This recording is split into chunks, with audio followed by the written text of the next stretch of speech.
Hey everyone, thanks for joining me. Welcome to the monthly general reading for the months of January and February 2022 for Aries Sun, Moon, Rising, Venus signs, and cross watchers. All right, so I'm going to start off with one of these guidance cards. What does Aries need to hear, please? All right, so we've got listen to your intuition and let go. All right, so things are going to work themselves out the way that they need to. This can definitely be, a divine timing thing. Let the pieces fall where they need to fall, and then things are definitely going to fall into place. So, all right, let go of the fear, the worry, the stress. All right, so I'm going to pull one for January. So what is the guidance for January? And I'm definitely seeing as a collective theme that January is going to be a time to clean it up, to organize, reorganize, take stock. And February is going to be a time of a lot more movement. Yeah, 5 of Cups. So feelings of sadness or wishing things could be a certain way, wanting to really have things happen the way that you'd like them. But with the 5 of Cups, it can be needing to really change your mindset or perception right now. 5 of Cups can be an energy of also dwelling on things.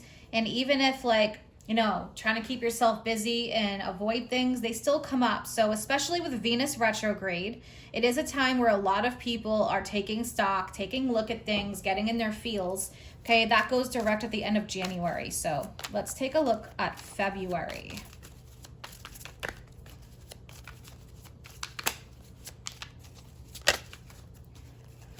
All right, yeah, 6 of Swords. So it does represent a time of progress, clearing out the burdens, clearing out the baggage. 6 of Swords, moving into smoother times, leaving behind what does not serve you. See the full moon there too?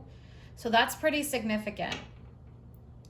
All right, so around that time, when we're in Aquarius season, the opposite of Aquarius is Leo. So there would be a Leo full moon.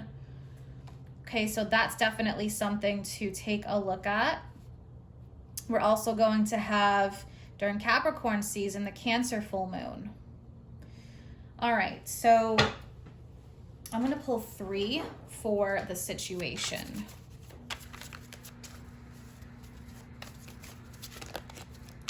What does Aries need to hear? All right, so got several cards here. All right, we've got the Magician. Wow, Ace of Cups, the World, Death, Knight of Cups. Okay, yeah, so I definitely see you. All right, Magician is all about putting in the action, the power of manifestation, thoughts, mindset, and the actions that you take. Ace of Cups, something here is definitely brewing that's going to be new. It could feel like a cleanse, especially with the Death card. Death is about getting rid of the things that don't serve you. And it is a time of transition. And with the 6 of Swords, it's a big transition going on. So whatever transitions you are going through, moving home, releasing the past, releasing fears and traumas, working through those things, a person or situation, okay, can come in many different forms. But the world, see how she's throwing her hat up? It's like the world off of her shoulders. The world represents Saturn and Saturn's ring, so it can be a time of restriction. So it can feel like restrictions are finally easing for you. And I do feel like February is going to be more of that time. Knight of Cups, beautiful new opportunities coming in. Something that sets your heart on fire in a good way.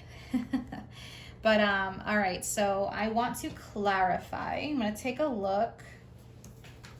I want to look at that 5 of Cups.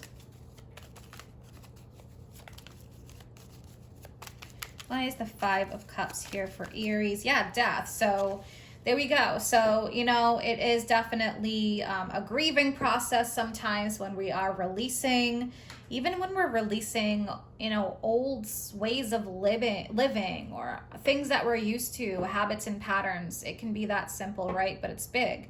So there's a grieving process. There's a clearing out process. Death, something is changed forever.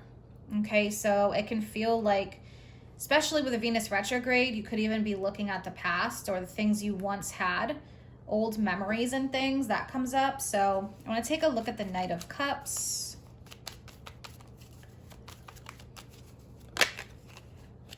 Okay, yeah, 5 of Cups is coming up again. So you could really be looking at love or heart connections. I mean, this can even be family.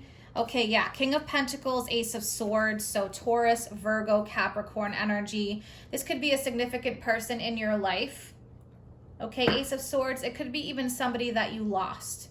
Okay, you know, it could be physical death for some, yes, but it could be just a grieving process of somebody that you have memories of.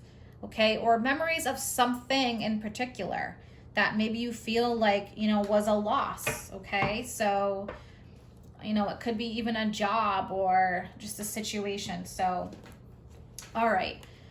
Definitely a time of transitions, and Venus retrograde brings up a lot. This one I've noticed is very powerful, and I think too because it is in Capricorn and it has been forming a conjunction, Venus and Pluto. So Pluto is the clearing out. It's death, Scorpio energy.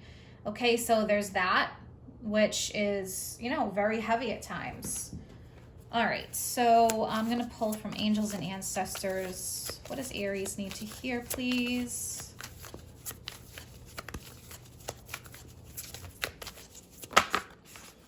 All right, so we've got 3 cards here. Look at this. Okay, very important. Be open to healing information.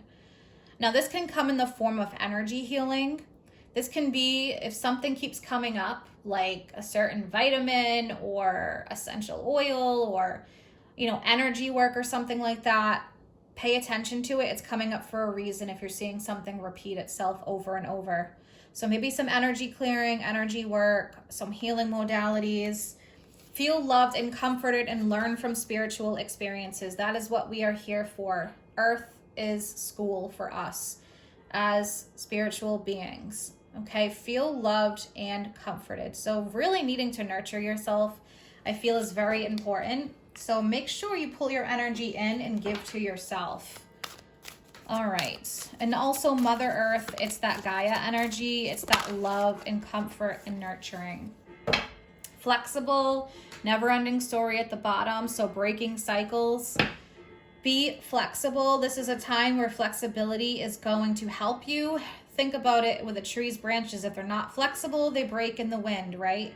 Okay, so being flexible. And I'm going to close this reading up with 1 card from this deck. Attracting, not chasing. Very important, because knowing the sign of Aries and the cardinal signs like Cancer as well.